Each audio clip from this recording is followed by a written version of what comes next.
Welcome to Man Does Tech, where I solve the problems you didn't even know you had.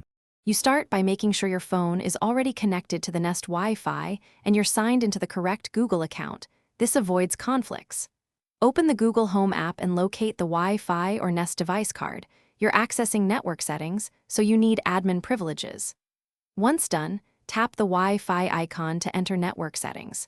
You're taking these steps to control DHCP, SSID, and password. Doing them here ensures changes propagate to all mesh points. You now navigate to Settings, then Wi-Fi, and choose Network Settings so you can edit credentials. Tap the password field, type your new password, and make sure it meets complexity. Longer passwords reduce brute force risk. If you change the SSID, devices will need to reconnect. That's why you might keep the name the same.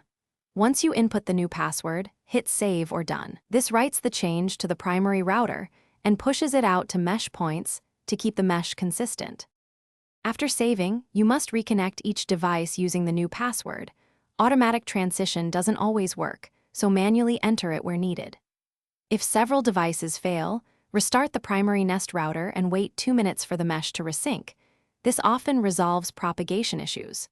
If problems persist, check the Google Home app for error messages and only perform a factory reset as a last resort because you'll lose custom settings. One quick tip: test with a phone first.